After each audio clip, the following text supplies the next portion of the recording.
Halo teman-teman, kita semua pasti tahu bahwa dekorasi Natal itu kurang lengkap kalau tidak ada Sinterklas atau Santa Claus. Biasanya Santa Claus ini digambarkan sebagai sosok kakek tua berjanggut putih, membawa hadiah dan suka berbagi dan penuh kasih kepada anak-anak. Tapi siapakah sebenarnya Sinterklas ini? Apakah tokoh mitos atau tokoh beneran? Sekarang mari kita belajar.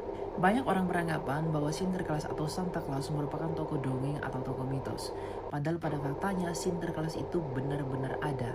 Ya, kalian nggak salah dengar, Sinterklas itu adalah tokoh nyata. Nama asli dari Sinterklas sendiri adalah Nicholas. Nah, Nicholas ini merupakan tokoh gereja yang lahir di abad ketiga di sebuah kota bernama Patara dan tinggalnya di Mira. Kalau sekarang Mira itu daerah Demre di daerah Turki. Makanya Nicholas ini disebut dalam sejarah gereja Nicholas dari Mira. Nah, Nicholas dari Mira ini terlahir dari seorang orang tua Yunani yang kaya raya sekali karena orang tuanya adalah seorang pedagang. Nah, dari kecil Nicholas ini sudah suka dengan hal-hal religius. Dan pada waktu itu ketika orang tuanya meninggal dalam keadaan yang kaya raya, Nicholas ini suka membagikan harta orang tuanya kepada orang-orang miskin dan membantu orang untuk beramal. Sejak orang tuanya meninggal, Nicholas ini tinggal bersama dengan pamannya yang kebetulan juga bernama Nicholas. Dan pamannya ini adalah seorang pemimpin gereja, yaitu seorang uskup di kota Patara.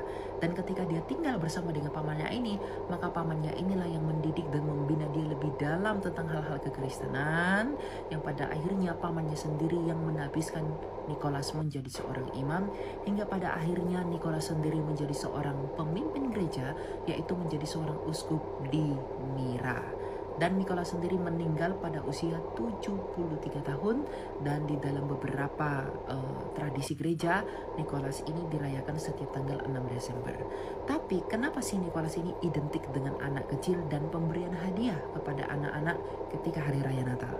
Yang membuat Nicholas identik dengan anak-anak adalah karena dulu di kota Patara ada seorang bapak yang kaya raya sekali tapi bangkrut dan terlilit hutang. Nah, dia tidak punya uang untuk menikahkan 3 anak perempuannya. Dan dia berniat memasukkan anak perempuan ini ke tempat yang gak benar.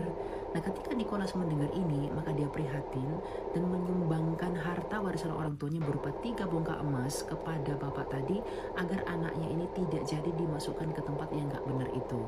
Dan kisah ini kemudian menyebar luas kepada semua orang, dan kisah ini menjadi identik dengan anak-anak yang diberi hadiah oleh Nicholas. Dan sampai sekarang kisah ini dipopulerkan oleh seluruh gereja sebagai Nicholas yang cinta sekali dengan anak-anak. Hanya saja Nicholas tidak punya kereta salju.